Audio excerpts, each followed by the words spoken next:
When you jump, your parachute not going to open right away. The problem with jumping is every successful person I know has jumped. When you jump, it allows your parachute to open and you to sail through life within your gift. But when you first jump, your parachute don't open right away. That ain't how it works. If it opened right away, everybody would jump. When you first jump, you're in an uncontrollable fall. It's almost like you're spinning out of control. But you got to stay with the jump, because eventually God will put the necessary air up under your parachute and you'll be in the air like you're supposed to. But you're just going through the process. Like I tell my kids all the time, it take a long time to make a lot of money. See, my kids look at me and they be talking about, well, Dad, you ain't got no degree. You didn't finish school. Why I got to go to school? Well, first of all, you don't have no jokes. Let's start there. And my kids don't understand the process. See, they just see me now. They didn't know I flunked out of school. They don't care nothing about the third marriage I'm on. They don't know that I lost everything twice. They wasn't around when I was homeless and I lived in the car for 3 years. They didn't see the process. What most people do is they give up before God give you the gift. See, when you ask God for something, he boxes it up and he ships it immediately. But you have to remain on Faith Street in order to receive the gift. The problem is when God boxes up the gift and he ship it to you, he never gives you the date that the package is going to arrive. He'll never tell you that. Most people move off Faith Street before the package get there. You can't move over on the I Doubted Boulevard. He don't ship packages to I Doubted Boulevard. He only ship packages to Faith Street. You can't get over there on I Don't See How Circle. He don't ship nothing to I Don't See How Circle. So when you move out of faith, the package got to go back to sender. That's what happens. So you have to stay.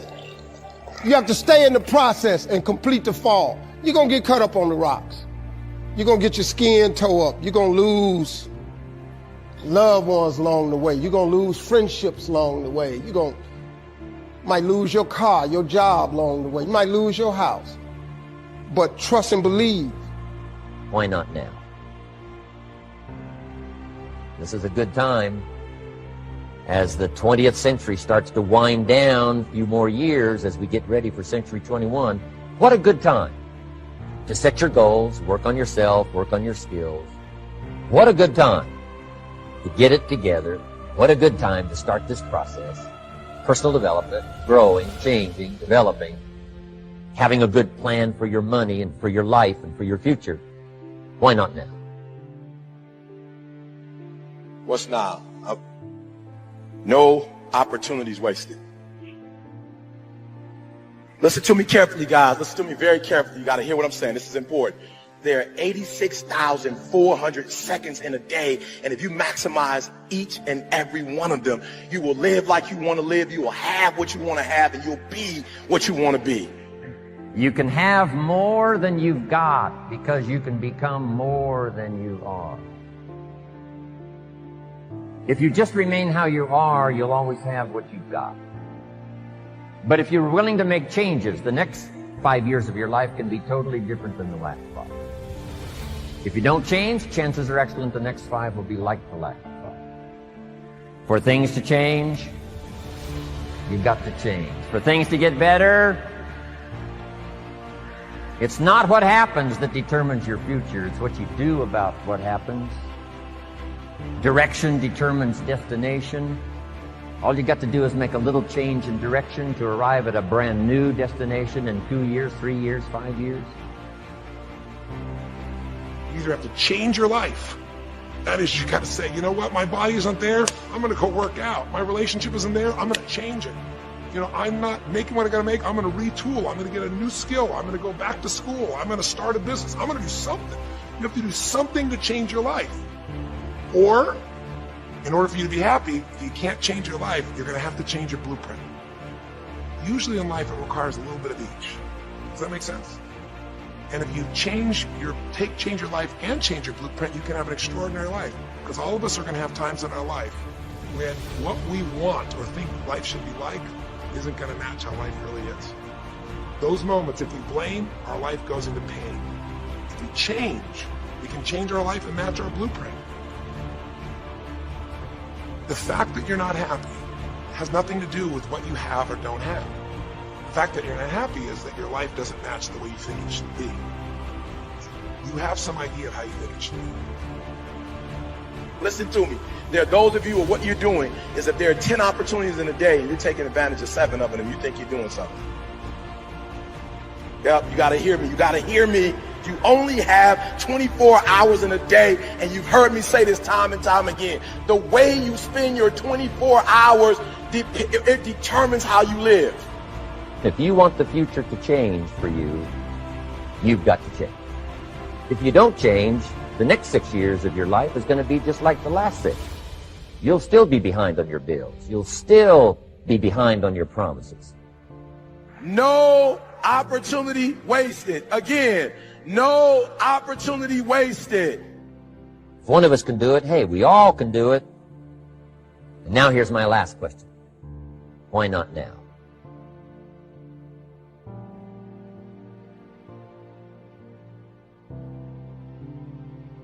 What is it that gives your life a sense of meaning and purpose? Because once you find that, it puts you in your power place. See, if you know what your life work is, I encourage you to start working on it.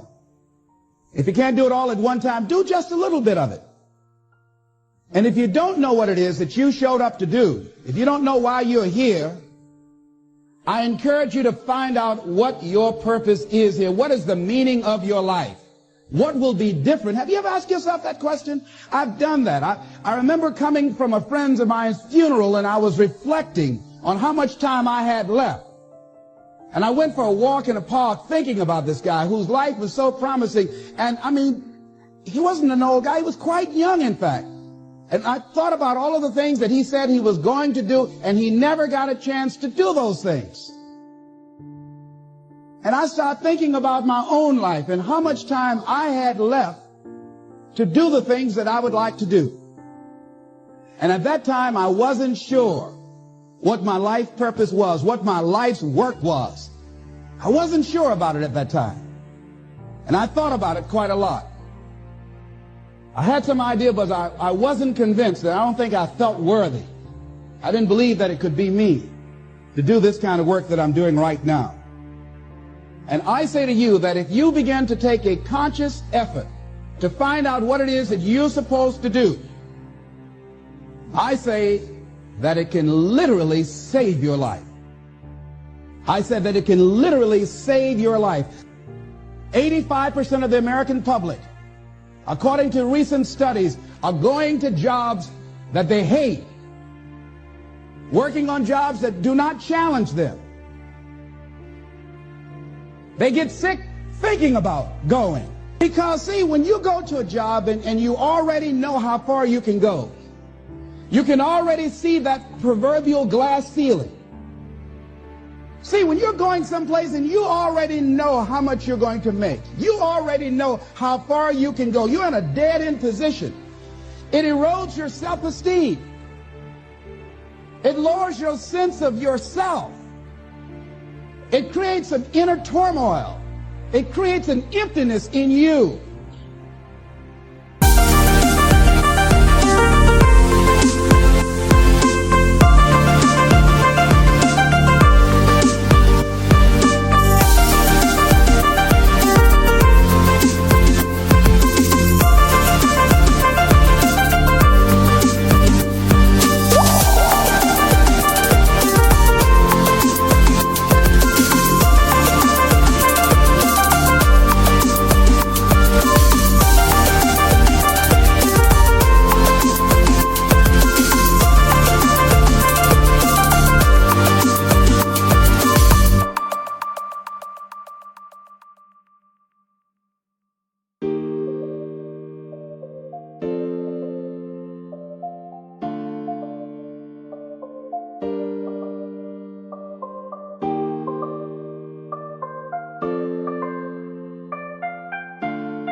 So I say that your life is worth finding what it is that you're supposed to do.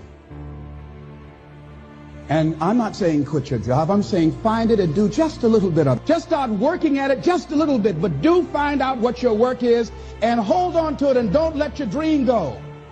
Don't let it go.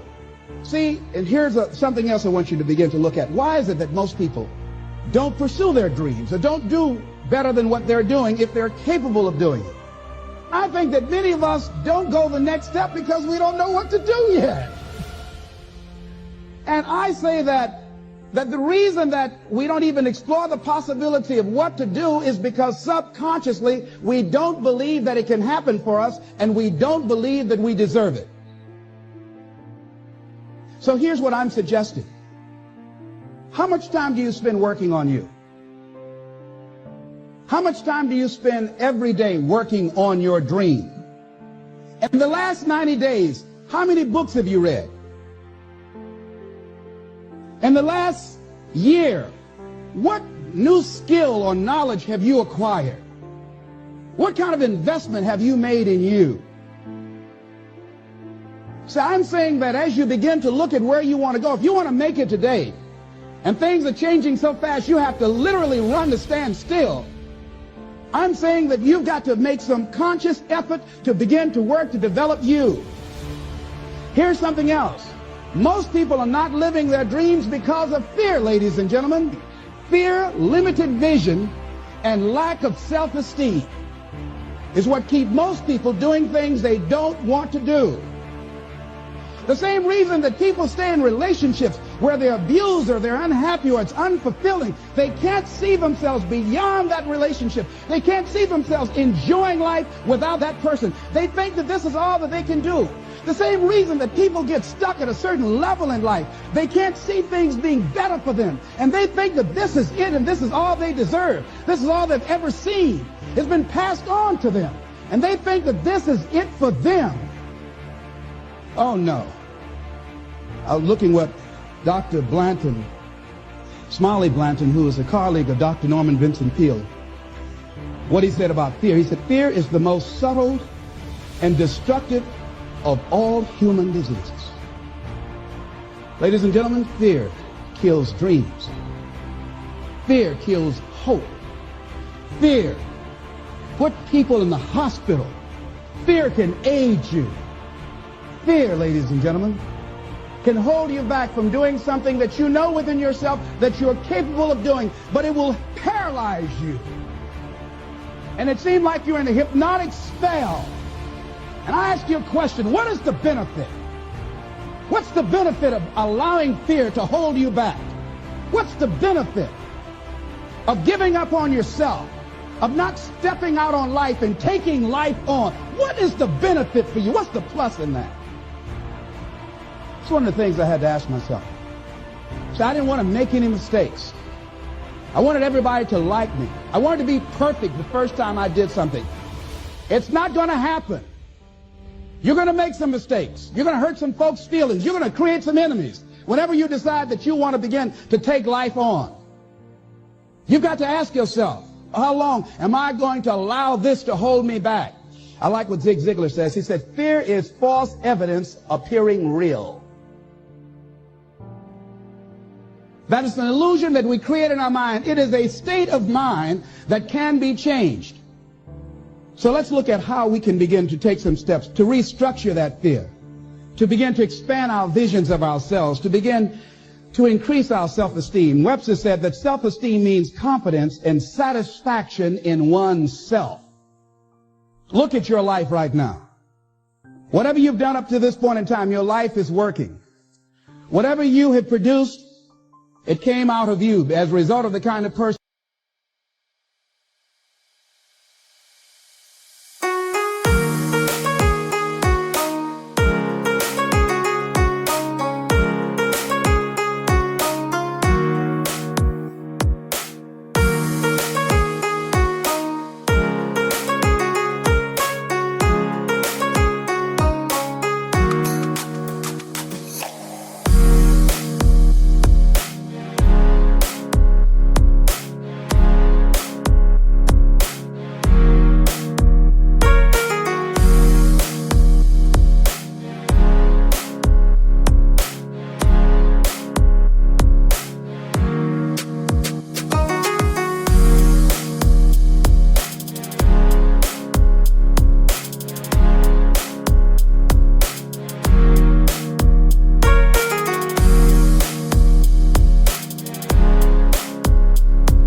that you have become.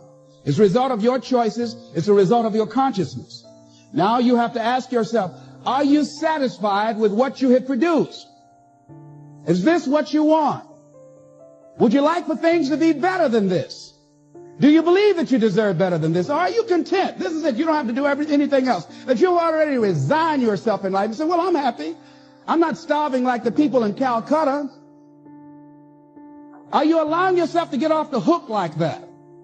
Or do you believe somewhere in the back of your mind or in your heart that there's some other great work for you to do? There's something else that life has for you. And that's why you're here. How do we handle this fear factor? How do we increase our self-esteem? You have to begin to fortify yourself. How do we do that? I believe that you have to begin to consciously monitor your inner conversation and start talking to yourself. Start building yourself up. Sometimes the only good things you will hear about you are the things that you say to you. So I'm saying learn to be your own booster. Start building yourself up. Start encouraging yourself.